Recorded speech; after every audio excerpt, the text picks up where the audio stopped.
അമ്മയുടെയും പപ്പയുടെയും wedding ആനിവേഴ്സറിയാണ്. 40ാമത്തെ wedding anniversary എന്ന് പറയുന്നത്. പക്ഷെ ഒട്ടും സന്തോഷമല്ലാത്ത ഒരു വെഡ്ഡിങ് ആനിവേഴ്സറിയാണ് ഈ വർഷം. എൻ്റെ അമ്മയ്ക്ക് സുഖമില്ലാതായിട്ട് 2ാമത്തെ വെഡ്ഡിങ് ആനിവേഴ്സറിയാണ്. അമ്മയ്ക്ക് എന്താ അസുഖമെന്ന് ചോദിച്ചിട്ടുണ്ട് കുറച്ച് പേരൊക്കെ. അമ്മയുടെ അസുഖം മോട്ടോർ ന്യൂറോൺ ഡിസീസാണ്. 50 വയസ്സിന് ശേഷം ആർക്കും വരാവുന്നൊരു അസുഖമാണ്. 50 വയസ്സൊന്നും ആവണ്ട, അതിനുള്ളിൽ തന്നെ ഉള്ളിൽ തുടങ്ങാം. പിന്നെ മെഡിസിൻ കണ്ടുപിടിക്കാത്ത അസുഖമാണ്. അതാണ് ഏറ്റവും വലിയൊരു വെല്ലുവിളി. അപ്പോൾ നമ്മൾ നിസ്സാരന്മാരായ മനുഷ്യന്മാർക്ക് ഒരു കാര്യത്തിലും അഹങ്കരിക്കാനില്ല എന്നുള്ളതാണ് ഭൂമിയിൽ ജീവിക്കുമ്പോൾ ഉള്ള കാര്യം. കാരണം എന്താ വെച്ചാൽ നമ്മൾക്ക് പലതരം അസുഖങ്ങൾ വരും. അസുഖങ്ങൾ വരുന്നത് ഏതൊക്കെയാണെന്നൊന്നും നമുക്ക് എഴുതി വെച്ചിട്ടല്ല വരുന്നത്.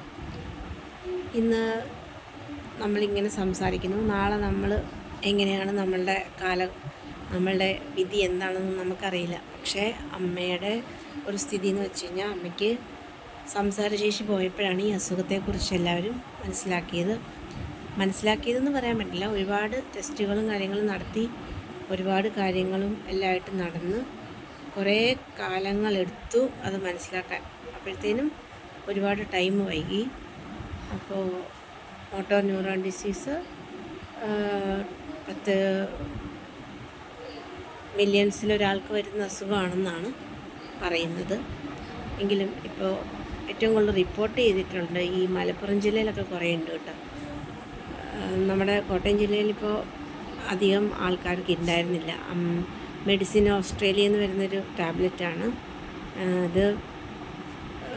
ഒരുപാട് പേർക്കൊന്നും കിട്ടില്ല. അങ്ങനെ നമുക്ക് മെഡിക്കൽ റിപ്പ് വഴി പ്രത്യേകം കാര്യങ്ങൾ അവരെ അതിൻ്റെ പ്രിസ്ക്രിപ്ഷനൊക്കെ കാണിച്ചതിന് ശേഷം കിട്ടുന്ന ഒരു മെഡിസിനാണ്. ആ ഒരു മെഡിസിന് ഇതിനൊരു പരിഹാരം എന്നൊന്നും പറയാൻ പറ്റില്ല. പക്ഷേ താൽക്കാലികമായിട്ട് നമ്മളെ ഒരു 10 ദിവസം കഴിഞ്ഞ് ഒരു 2 മാസം കൂടി കൂടുതൽ കഴിഞ്ഞിട്ട് വരുന്ന ക്ഷീണം ഒന്ന് കുറയ്ക്കാമെന്ന് മാത്രമേ ഉള്ളൂ എന്ന് തോന്നുന്നു. കാരണം അത് കഴിച്ചതുകൊണ്ട് അമ്മയ്ക്ക് ഇത് വലിയ ബെറ്ററായിട്ടൊന്നും ഫീൽ ചെയ്തിട്ടില്ല. ഇനിയൊട്ട് ഇനിയിപ്പോൾ അങ്ങോട്ട് റിക്കവർ ആവും എന്നുള്ളൊരു സ്റ്റേജും കടന്നു. വളരെ മോശമായ സിറ്റുവേഷനിലൂടെയാണ് പോകുന്നത്. ഞാനാണെങ്കിൽ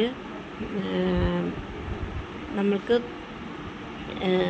കരയാനാണെങ്കിൽ കരയാൻ മാത്രമുള്ള കാര്യങ്ങളേ ഉള്ളൂ ചുറ്റിനും. പക്ഷെ കരഞ്ഞാൽ തളർന്നു പോകും. അതുകൊണ്ട് ഈ പണ്ടെന്നെ എല്ലാവരും പഠിക്കുന്ന സമയത്തൊക്കെ ക്ലാസ്സുകളിലൊക്കെ പറയുന്നതിന് ചിരിക്കുടുക്കാന്ന് പറയായിരുന്നു. ശരിയാണ്, ആ ചിരിയാണ് നമ്മളെ മുന്നോട്ട് നയിക്കുന്നത്. നമ്മൾ സ്വന്തമായിട്ട് ചിരിച്ചിട്ട് നമ്മൾ ഓരോ ദിവസം അങ്ങനെ മുന്നോട്ട് പോവാം. അപ്പോൾ നമ്മൾ സങ്കടങ്ങളൊക്കെ ഒരു സൈഡിൽ കുന്നുകൂടിയുണ്ട്. പക്ഷേ ഫൈറ്റ് ചെയ്ത് പോയാലേ പറ്റൂ. അതുകൊണ്ട് ഫൈറ്റ് ചെയ്ത് പോയിക്കൊണ്ടിരിക്കുക. ഞാൻ ഇപ്പോൾ ആലോചിക്കും, ഞാൻ ഒരു വർഷം മുന്നത്തെ ഞാൻ അല്ല ഇപ്പോഴത്തെ ഞാൻ. കുറേ മാറി. നേരത്തെ കുറച്ചും കൂടി നമ്മൾ എന്തൊക്കെ പറഞ്ഞാലും ആരെങ്കിലും പറഞ്ഞു കഴിഞ്ഞാൽ നമുക്ക് നമ്മൾ ഒറ്റയ്ക്കിരുന്ന് കരയെങ്കിലും ചെയ്യും. ഇപ്പം ഞാൻ കരയില്ല. ഇനി എന്ത് സംഭവിച്ചാലും ഞാൻ കരയില്ല എന്ന് വെച്ച് കഴിഞ്ഞാൽ ഇപ്പം ഞാൻ മരിച്ചു പോയാലും എനിക്ക് സന്തോഷം, നാളെ മരിച്ചാലും എനിക്ക് സന്തോഷം. അത്രയും ഇത് കുഴപ്പമില്ല. ഇത്രയൊക്കെ ജീവിച്ചു എന്നുള്ളൊരു തൃപ്തിയോടെയാണ് ഞാൻ ഇരിക്കുന്നത്. അപ്പോൾ എനിക്ക് എന്താ പറയുക, നാളെ എന്നുള്ളൊരു വലിയ ഫ്യൂച്ചർ എൻ്റെ മനസ്സിൽ ഉണ്ട് എന്ന് പറഞ്ഞാലും, മക്കൾക്ക് വേണ്ടിയിട്ടും ഭർത്താവിന് വേണ്ടിയിട്ടും ഒക്കെ ജീവിക്കണമെന്നൊക്കെ പറഞ്ഞാലും നമ്മളല്ലാതെ ജീവിക്കുന്ന ഒരവസ്ഥയിലോട്ട് കടക്കരുതെന്നാണ് എനിക്ക് ആഗ്രഹം. അതായത് ഇപ്പോൾ ഞാൻ എന്ത് തന്നെ വന്നാലും ചിരിച്ചുകൊണ്ട് പോകുമെന്ന് വിചാരിക്കുന്നു. പക്ഷെ നമ്മളെ തളർത്തുന്ന ഒത്തിരി സാഹചര്യങ്ങളൊക്കെ ഉണ്ടാവും ചുറ്റിനും. പക്ഷേ ഇതൊന്നും മനസ്സിലാവുകയില്ല, ഇതൊന്നും അനുഭവിക്കാത്തവർക്ക്. ഈ അനുഭവിച്ചവർ പറയുമ്പോൾ ഒരു കഥയായിട്ട് നമുക്ക് തോന്നും. പക്ഷേ ഈ അനുഭവിക്കാത്തവർക്കുണ്ടല്ലോ ഇതൊക്കെ, ആഹാ ഇതൊക്കെ നമുക്ക് സംഭവിക്കുമോ, നമുക്കിതൊന്നും സംഭവിക്കില്ല എന്ന് വിചാരിക്കുന്ന കുറച്ച് ആളുകളുണ്ട്. അയ്യോ ഇതിങ്ങനെയൊക്കെ സംഭവിച്ചാൽ എന്ത് ചെയ്യുമല്ലേ എന്ന് ചോദിക്കുന്നവരുമുണ്ട്. അങ്ങനെ തന്നെ വേണം അവൾക്ക്, അങ്ങനെ വിചാരിക്കുന്നവരുമുണ്ട്. അപ്പോൾ അങ്ങനെ തന്നെ വേണം അവൾക്കെന്ന് വിചാരിക്കുന്നവർക്കും മുന്നിലാണ് എനിക്ക് ജയിച്ച് കാണിക്കാനുള്ളത്. എന്ന് വെച്ചാൽ വേറെ രീതിയിലൊന്നുമല്ല എനിക്ക് ജയിക്കേണ്ട, ഈശ്വരൻ്റെ മുന്നിൽ താന്നിട്ടും. എന്നാൽ നമ്മുടെ വിധിയുടെ മുന്നിൽ നമ്മൾ പിടിച്ച് ശക്തിയോടെ മുന്നേറാനുള്ളൊരു കഴിവും ഈശ്വരൻ തരണം എന്ന് മാത്രമുള്ളൊരു പ്രാർത്ഥനയുള്ളൂ. വേറെ ഒരു പ്രാർത്ഥനയില്ല, വേറൊരു ആഗ്രഹവും ഇല്ല. എൻ്റെ അമ്മയുടെ ഫോട്ടോസൊക്കെ എല്ലാവരും കാണാറുള്ളതാണ്. അമ്മ ഒരുപാട് ബോൾഡും സുന്ദരിയും സ്മാർട്ടും യങ് ആൻഡ് എനർജറ്റിക്കും ഒക്കെ ആയിരുന്നു. അപ്പം അമ്മയ്ക്ക് ഈ അസുഖം വന്നപ്പോൾ ശരിക്കും അക്സെപ്റ്റ് ചെയ്യാൻ പോലും പറ്റിയിരുന്നില്ല അമ്മയ്ക്ക് ഒരുപാട് നാൾ. കാരണം ഞാൻ രോഗിയല്ല എന്ന് വിചാരിച്ച് അമ്മ ഡ്രൈവ് ചെയ്ത് വർക്കിന് പോയിരുന്ന ആളാണ്. പക്ഷേ നമ്മുടെ ശരീരത്തിന് ഒരു കപ്പാസിറ്റി ഉണ്ടല്ലോ, അത് കഴിഞ്ഞതിന് ശേഷം നമുക്ക് പറ്റാതെ വരുമ്പോഴാണല്ലോ നമ്മൾ അത് നിർത്തുന്നൊരു സമയം. അങ്ങനെ എല്ലാവരും കൂടി നിർത്തിച്ചതാണ്. ഒരിക്കലും അമ്മ സ്വന്തമായിട്ട് സ്റ്റോപ്പ് ചെയ്ത ആളല്ല വർക്കിന് പോകുന്നതും. അല്ലെങ്കിൽ അമ്മയ്ക്ക് അപ്പോഴും കോൺഫിഡൻസ് ആയിരുന്നു കൂടുതൽ, എനിക്കൊന്നുമില്ല എന്നുള്ള. പക്ഷേ ആ ഒരു വിചാരം കൊണ്ടായിരിക്കും അമ്മ കുറച്ചുകൂടി മുന്നോട്ട് സർവൈവ് ചെയ്തത്. അല്ലെങ്കിൽ അമ്മ നേരത്തെ വീണ് പോകുമായിരുന്നായിരിക്കും എന്ന് തോന്നുന്നു. ഇതെല്ലാവർക്കും ഒരു പാഠമാണ് കേട്ടോ. എൻ്റെ ഏറ്റവും വലിയ എക്സാമ്പിൾ എന്താണെന്നറിയോ? നമ്മുടെയൊക്കെ ഏറ്റവും വലിയ മോട്ടിവേറ്റർ എന്നൊക്കെ പറഞ്ഞാലേ നമ്മുടെയൊക്കെ ജീവിതത്തിലൊരു ഗോഡ് ഫാദർ എന്നൊക്കെ പറയുന്ന മാതിരി എനിക്കെൻ്റെ ഏറ്റവും വലിയ എക്സ്പീരിയൻസ്, മുന്നോട്ട് ജീവിക്കാനുള്ള ഏറ്റവും വലിയ പ്രചോദനം എൻ്റെ അമ്മയാണ്. അമ്മയെ കണ്ട് അമ്മയുടെ ഒരു അനുഗ്രഹമാണ് എനിക്കിനി മുന്നോട്ടുള്ളത്. പക്ഷേ ഞങ്ങൾ ഒത്തിരി, ഇപ്പം എൻ്റെ മോനാണ് സത്യം പറയാൻ എല്ലാ കുട്ടികളും ഈ വെക്കേഷൻ ടൈം അടിച്ചു പൊളിക്കുകയും ടൂറ് പോവുകയൊക്കെ ചെയ്യുമ്പോഴും എൻ്റെ 14-15 വയസ്സ് പ്രായത്തിനടുത്തുള്ള ആ കുട്ടി എൻ്റെ മകനാണിപ്പോൾ എൻ്റെ അമ്മയെ സപ്പോർട്ട് ചെയ്യാൻ എൻ്റെ വീട്ടിലെത്തി അമ്മയെ ഹെൽപ്പ് ചെയ്തുകൊണ്ടിരിക്കുന്ന അമ്മയ്ക്ക് എല്ലാ കാര്യങ്ങളും പപ്പായുടെ ഒപ്പം നിന്ന് ചെയ്തു കൊടുക്കുന്നത്. അതിലെനിക്ക് ഭയങ്കര പ്രൗഡ് മൊമെൻ്റാണ്. കാരണം എനിക്കിപ്പം ഒരു കുട്ടിക്കുരങ്ങനുണ്ട് ഇവിടെ. അവനെ ഇവിടുന്ന് കൊണ്ടുപോയി ഇപ്പം അമ്മയ്ക്ക് മൂക്കിൽ ട്യൂബൊക്കെ ഇട്ടിരിക്കുന്നുണ്ട്. പെട്ടെന്ന് വലിച്ചാൽ അതൊക്കെ ഇങ്ങനെ പോരും. അപ്പം അതൊക്കെ നമ്മൾ ശ്രദ്ധിച്ചില്ലെങ്കിൽ കുഞ്ഞെന്ന് പറയുമ്പോൾ പെട്ടെന്ന് ചെന്നിട്ട് വലിക്കുകയും പൊടിക്കുകയൊക്കെ ചെയ്യും. പിന്നെ അവന് അഡ്ജസ്റ്റ് ചെയ്യാൻ അവനെയും കൊണ്ട് അവിടെ ചെന്ന് പാടായിരിക്കും. അതുകൊണ്ടൊക്കെ മാക്സിമം നമ്മൾ ചില കാര്യങ്ങളൊക്കെ കൊണ്ടാണ് നമ്മൾ അങ്ങോട്ട് ചെല്ലാതിരിക്കുന്നത്. കുറച്ച് ദിവസം കഴിയുമ്പോൾ ഞാൻ പോകും അമ്മയുടെ അടുത്തേക്ക്. ഇപ്പോൾ അബിക്കുട്ടനെ അങ്ങോട്ട് വിട്ടിരിക്കുകയാണ്. അബിയാണ് പൊന്നുപോലെ അമ്മേനെ നോക്കുന്നത്. നമുക്ക് ഏറ്റവും വലിയൊരു സന്തോഷവും അതാണ്. അവനവിടെ ഉണ്ടല്ലോ, അവനെല്ലാം ഹെൽപ്പും ഉണ്ട്. പപ്പായ്ക്കാണെങ്കിലും ഒരു സഹായം. പപ്പായും അല്പം ഹാപ്പി അവനുള്ളതുകൊണ്ട്. ഒരാൾ സംസാരശേഷി ഒന്നും ഇല്ലാതെ ഒറ്റയ്ക്കിങ്ങനെ കിടക്കുന്ന സമയത്ത് ഒരാളോട് മിണ്ടാൻ പോലും ഇല്ലാതിരിക്കുന്ന ഒരവസ്ഥ എന്ന് പറഞ്ഞാൽ ഇതെല്ലാവർക്കും ഒരു പാടാണ് കേട്ടോ. ആവുന്ന കാലത്ത് പരസ്പരം സംസാരിക്കുകയും സ്നേഹിക്കുകയും ഒക്കെ ചെയ്യണം. നമുക്ക് ആരാ ആദ്യം തളരുക എന്നൊന്നും പറയാൻ പറ്റില്ല. അപ്പോൾ തളർന്നു പോകുന്ന സമയത്ത് നമ്മൾ കൂടെയുള്ള ആൾ ഒരുപാട് സംസാരിച്ചിരുന്ന ആളാണ് ഒരിക്കൽ ചിലപ്പോൾ നമ്മളോട് പറയുന്ന, ഞാനൊക്കെ ആണെങ്കിൽ അങ്ങനെ വായ അടക്കിയല്ല, കുറച്ച് നേരം ഒന്ന് മിണ്ടാണ്ടിരിക്കുമോ എന്ന് ചോദിക്കും. പക്ഷെ നമ്മുടെ ആ സംസാരം നിന്നു പോകുന്നൊരു സമയം നമ്മുടെ വീട് നിശ്ചലമാവുന്നൊരു സമയമാണ്. അതുവരെയുള്ളൂ എല്ലാവരും നിർത്തുമെന്ന് പറയുള്ളൂ.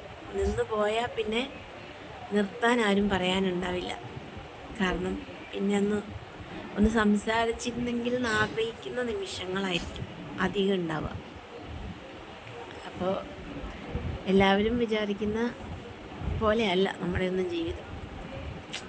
നമ്മൾ വിചാരിക്കുന്ന പോലെയല്ല നമ്മുടെ ജീവിതം. നമ്മൾ എന്താണോ എക്സ്പെക്റ്റ് ചെയ്യുന്ന അതിൻ്റെ നേരെ ഓപ്പോസിറ്റ് ആയിരിക്കും നമുക്ക് കിട്ടുക, അല്ലെങ്കിൽ നമുക്ക് സംഭവിക്കുക. അപ്പം ഞാൻ പറഞ്ഞു വന്നത് എൻ്റെ അമ്മയുടെ പപ്പയുടെയും വെഡ്ഡിങ് ആനിവേഴ്സറി ആയിരുന്നു. പക്ഷെ ഇത്രയും മോശമായ ഒരു അവസ്ഥയിലൂടെ അവർ പോകുന്നതുകൊണ്ട് ഹാപ്പി വെഡ്ഡിങ് ആനിവേഴ്സറി എന്ന് പറയാൻ പോലും പറ്റാത്തൊരവസ്ഥയാണ്. എന്നാലും ഞാൻ പറഞ്ഞു രാവിലെ വിളിച്ചിട്ട് ഇന്നത്തെ ദിവസത്തെ വിശേഷം എന്താണെന്നറിയാം. അങ്ങനെ പറഞ്ഞു അവിടെ എപ്പോഴും ശ്രദ്ധിച്ചുകൊണ്ടിരിക്കണം, അല്ലെങ്കിൽ അവനവിടെ എന്തെങ്കിലും കുരുത്തക്കേടൊപ്പിക്കും. ഞാനിപ്പോൾ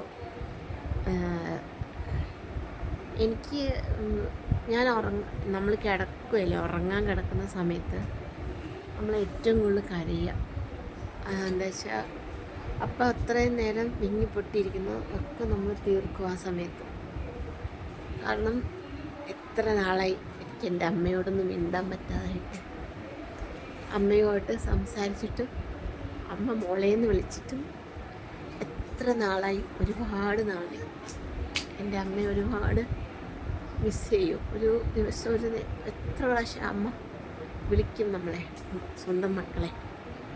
പക്ഷെ അത് മിസ്സാവുമ്പോഴാണ് നമുക്ക് എപ്പോഴും നമുക്ക് മനസ്സിലാവുക ആ ഒരു മിസ്സിങ് ഭയങ്കര മിസ്സിങ് തന്നെയാണെന്ന്. ഭൂമിയിലില്ലാതാകുന്നതും അതിനേക്കാളും വേദനയാണ്. എന്നാലും എല്ലാവരും എൻ്റെ അമ്മയ്ക്ക് വേണ്ടി പ്രാർത്ഥിക്കുക. ഒരുപാടൊന്നും ഇട്ട് ബുദ്ധിമുട്ടിക്കാത്ത ഒരു നല്ല മരണം കൊടുക്കാനും നല്ലൊരു ആരോഗ്യത്തോടെയാണെങ്കിൽ ഇരിക്കുകയാണെങ്കിൽ അത്രയും നല്ല ആരോഗ്യം കൊടുക്കാനും. ഇപ്പോൾ ഈയിടെയൊക്കെ നമ്മളേതോ കോഴ്സൊക്കെ കേട്ടപ്പോൾ അതിലൊക്കെ കണ്ടു, ആശി വാ, ഏറ്റവും നല്ല മരണം കിട്ടുന്നവരാണ് ഏറ്റവും വലിയ ഭാഗ്യവാന്മാരെന്ന്. പക്ഷേ അങ്ങനെയൊന്നും ഇല്ല കേട്ടോ. വട്ടതിരിപ്പാടൊക്കെ എത്ര കിടന്ന് അനുഭവിച്ചിട്ടാണ് മരിച്ചത്. അപ്പോൾ സ്വർഗ്ഗാരോഹണം ചെയ്തതെന്ന് നമ്മൾ വിശ്വസിക്കുന്ന ആ ഒരുപാട് അനുഭവിച്ചിട്ടില്ലേ. അപ്പോൾ അവരൊക്കെ എന്താ വലിയ പാപിയായിട്ടാണോ? അല്ല. ഈശ്വരന്മാർക്ക് ഇഷ്ടമുള്ള ആൾക്കാരോട് ഏറ്റവും കൂടുതൽ പരീക്ഷണം എന്ന് പറഞ്ഞത് എൻ്റെ അമ്മയുടെ കാര്യത്തിൽ സത്യ. അന്ന് അമ്മ ഒരുപാട് പ്രാർത്ഥിക്കുകയും എപ്പോഴും കണ്ണന് മാല കെട്ടുകയൊക്കെ ചെയ്തിരുന്ന ആളാണ്. അപ്പോൾ ഗുരുവായൂരപ്പൻ്റെ അടുത്താണെങ്കിൽ ഏറ്റവും കൂടുതൽ വന്നിട്ടുള്ള ആളാണ്. എനിക്ക് തോന്നുന്നു അങ്ങനെ ഒരു വ്യക്തിക്ക് ഇപ്പോൾ ഇങ്ങനെ വന്നപ്പം ഞാനടക്കം എല്ലാവരും പറഞ്ഞു അമ്മയുടെ പ്രാർത്ഥന കുറച്ച് കൂടുതലായിരുന്നു എന്ന്. പക്ഷെ അമ്മയ്ക്ക് ഈശ്വരൻ വെച്ചിരിക്കുന്ന എന്തോ വലിയൊരു നന്മ ഉണ്ടായിരിക്കും. അല്ലെങ്കിൽ അമ്മയുടെ മക്കൾക്കായിരിക്കും നന്മ കിട്ടുക. അല്ലെങ്കിൽ അമ്മ ഇപ്പോൾ എനിക്കറിയാം എൻ്റെ അഭിക്കുട്ടന് നല്ല നന്മ കിട്ടും. കാരണം അവന് ഈ ഒരു പ്രായത്തിൽ ചെയ്യേണ്ടതിനേക്കാളും കൂടുതൽ കാര്യങ്ങൾ അവനവിടെ ചെയ്യുന്നുണ്ട്. അത്രയും വലിയൊരു പുണ്യ പ്രവർത്തികൾ ആ തുണിങ്ങി എടുത്തിട്ട് ചെയ്യുന്നുണ്ട്. അപ്പോൾ എനിക്ക് തന്നെ തോന്നിയിട്ടുണ്ട് എൻ്റെ കുഞ്ഞിന് നല്ല അനുഗ്രഹം ഉണ്ടാവും. എല്ലാവരും അടിച്ചു പൊളിക്കുന്ന സമയം എൻ്റെ കുഞ്ഞിപ്പോൾ അമ്മയെ ശുശ്രൂഷിക്കുന്ന ഒരാളായിട്ട് അവിടെ ഇരിക്കുകയാണ്. അത് ഞങ്ങളൊക്കെ എല്ലാവരും കളിയാക്കിയൊക്കെ പറയും അവനോട്, നല്ല ഭാവിയുണ്ട്, ഹോം നേഴ്സിന് ഒരു നല്ല ഹോം നേഴ്സിനെ കിട്ടിയിട്ടുണ്ടെന്നൊക്കെ.